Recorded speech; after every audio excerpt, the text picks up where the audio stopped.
たかし、ミクの結婚式出席してもらえない？数ヶ月ぶりに電話をかけてきた母が遠慮がちに尋ねる。言ってもいいけど、あの人は承知しているの？そう聞き返すと一瞬の沈黙。その間で俺はあの人がまだ了解していないことを理解した。大丈夫、お母さんがきちんと言っておくから。分かった、行くよ。ミクの花嫁姿も見たいしね。歯切れの悪い母の返事に俺は一抹の不安を感じたが、そう答えた。行かないと言うと母を余計に困らせることになると考えたからだ。電話を切ると、あの人の仏頂面が頭に浮かぶ。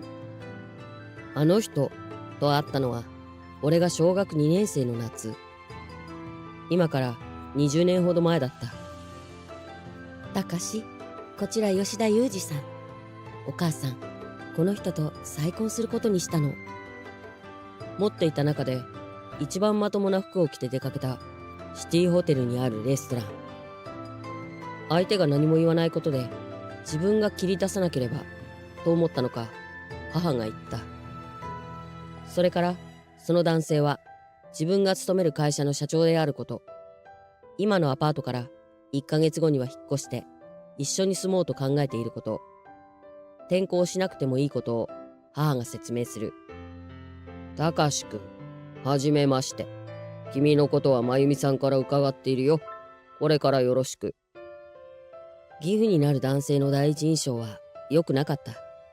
俺にかけてくる言葉はそれなりに優しかったが、終始仏頂面をしていたからだ。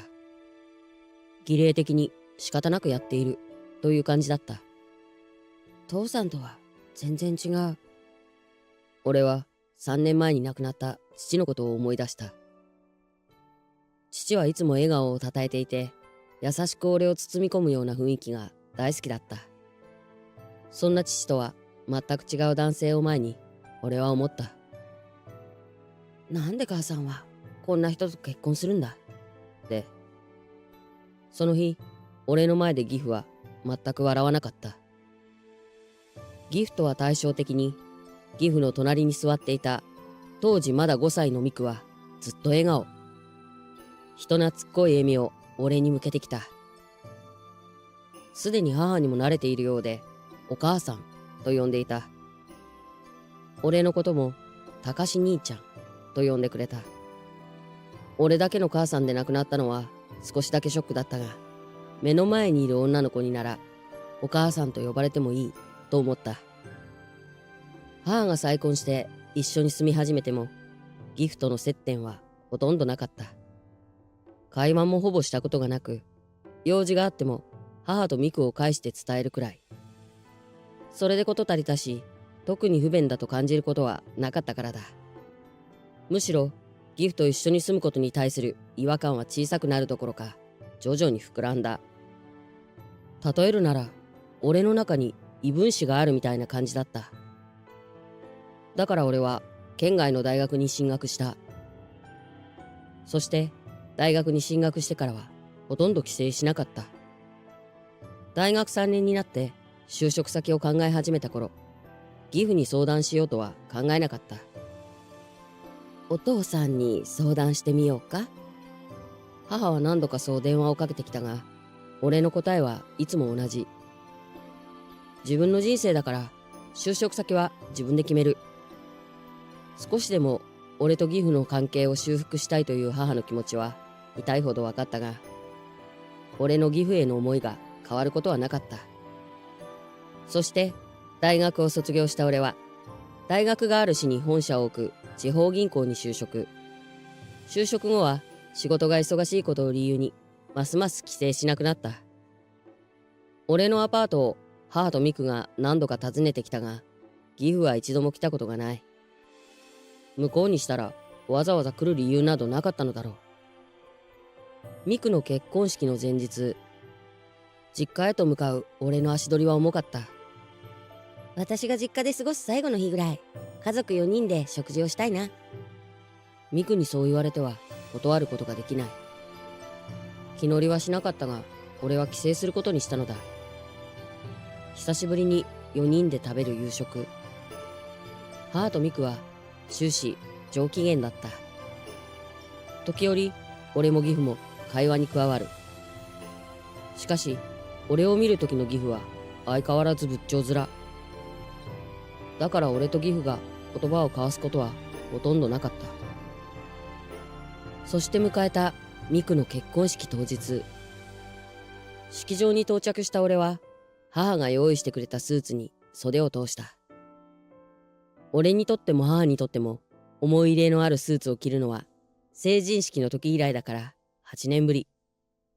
ミクの晴れの門出だからこれを着てほしい。そのスーツを着ることを躊躇していた俺に母はそう言って続けた。あなたが生まれた後、四郎さんは女の子が欲しいって言ってた。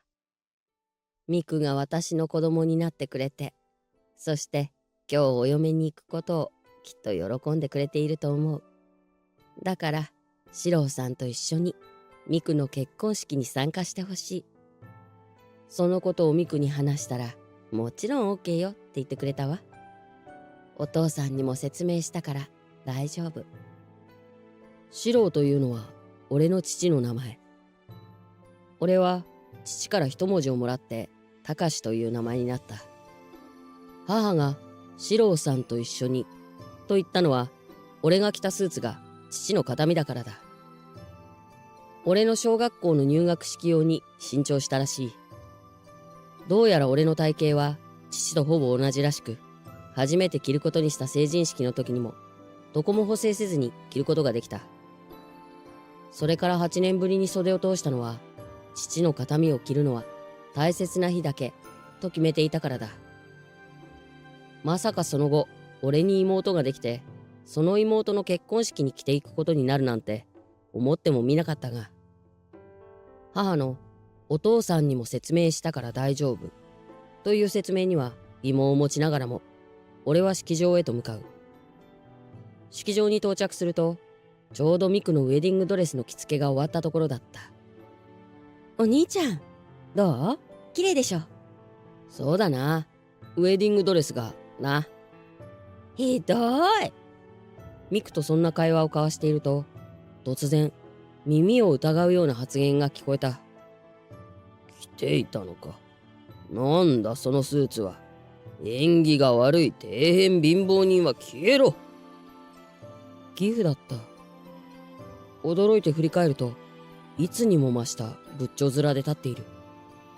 突然の言葉に驚いたが、同時にギフが俺たちに、いや俺に対してどう思っていたのかをはっきりと理解した。縁起が悪い底辺貧乏人。その言葉が俺の頭で何度も繰り返された。やっぱり来るべきじゃなかった。そう思った俺は部屋を出て行こうとした。その時だ。ああ、そのスーツは。周囲の人に聞こえるくらいの大きな声で斉藤さんが言った。斉藤さんはギフが経営する会社でギフの運転手を20年以上務めている。俺も何度か会ったことがある人だった。思わず足を止めた俺に斉藤さんは近づいてきて言う。そうでしたか。あの時公園にいた彼は高志さんでしたか。20年以上気づきませんね。誠に申し訳ございません。意味がわからず俺がポカンとしていると、斉藤さんはスーツにまつわる出来事を教えてくれた。あの時は本当にありがとう。お兄ちゃんのお父さんがいなかったら、私今日を迎えられなかったかもしれない。斉藤さんの話を聞き終えたミクは大粒の涙を流しながら言った。横で話を聞いていた母も泣いていた。おそらく父がどれだけ素晴らしい人だったかを改めて感じられたからだと思う。同時に父が引き寄せてくれた縁に感謝していたのかもしれない。斉藤さんが言ったあの時とは20年ちょっと前のある春の日のことだ。4歳のミクは昼過ぎから斉藤さんと一緒に公園に遊びに来ていた。実の母を亡くしてから1年くらいが経過し、ミクがようやく本来の明るさを取り戻した頃だったそうだ。暖かい春の日差しに誘われて、斉藤さんはうたた寝をしてしまったらしい。斉藤さんは車のけたたましいブレーキ音で目を覚ました。周囲を見渡すとミクがいない。嫌な予感がした斉藤さんはブレーキ音がした方向に向かって慌てて走った。ハザードランプを点滅させて止まっている車の前で、男性から頭を撫でられているミクの姿が見えたそうだ。お嬢様、大丈夫ですか？斉藤さんに気づいたミクは安心したのか大声で泣き出したという。道路に転がったボールを追っかけていたみたいです。危うくぶつかりそうになりましたが、事なきを得ました。どこも怪我はしていないようです。スーツ姿の男性が斉藤さんに説明した。申し訳ございません。私が目を離してしまいました。あなた様は大丈夫でしょうか？そう尋ねた斉藤さんに男性は答える。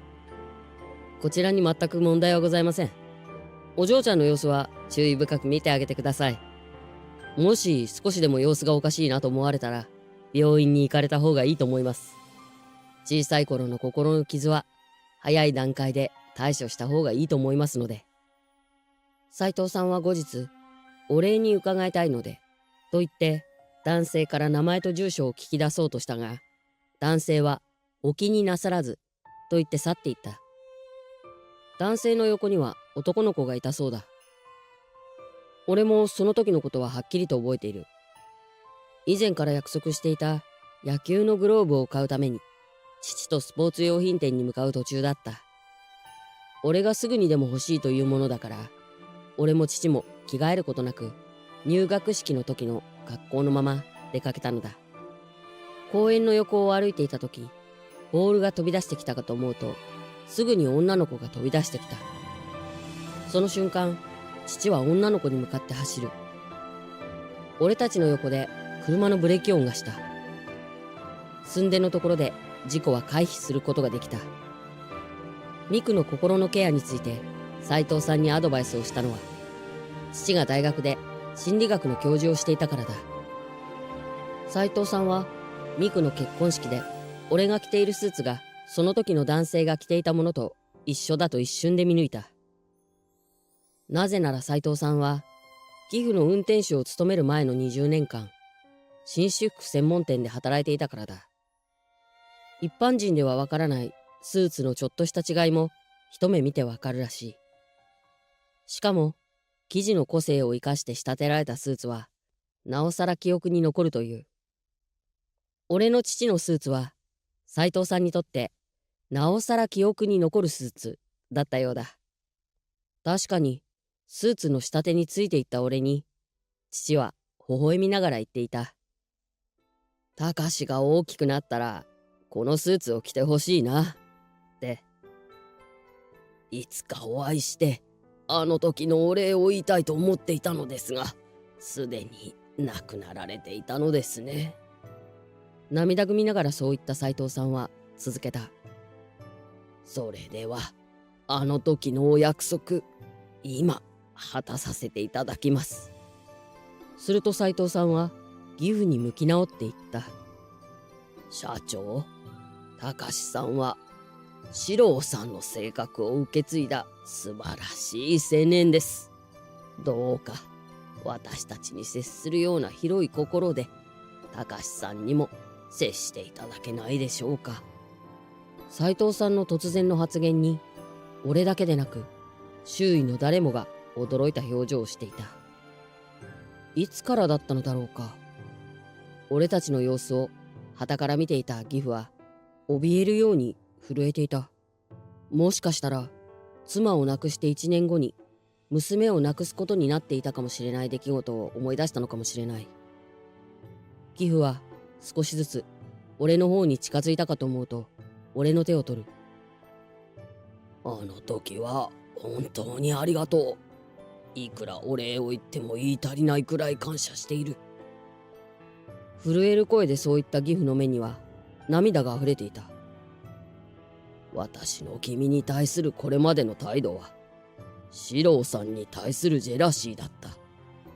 四郎さんの話を真由美から聞いて人としての格の違いを思い知らされた。自分には到底かなわないと思ったんだ。たかしくんに対して大人げない態度をとっているというのは自分でも痛いほど分かっていた。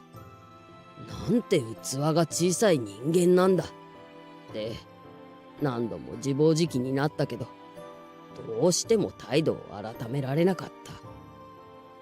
たかしくんの中にずっと四郎さんが生きていることが分かっていたから、それもひっくるめて受け入れようと考えることができなかった。たかしくんに対するこれまでのひどい仕打ちを許してくれるとは思わない。でもこれからの私を見ていてほしい。義父は一気に語った。斉藤さんが言ったあの時の約束をしたのは、道路に飛び出したミクが危うく事故になりかけた時のこと。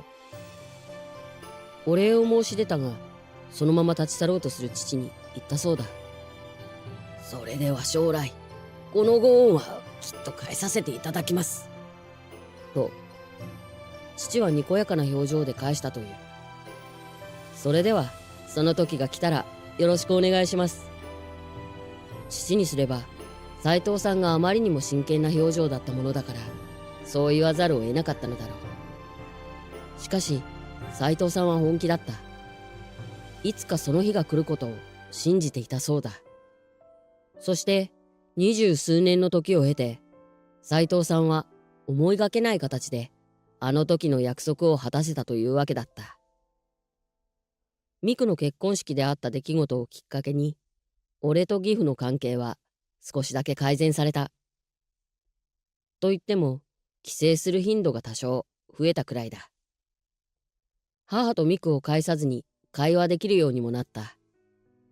相変わらず父さんとは呼べないが、でもそう呼べなくてもいいと思う。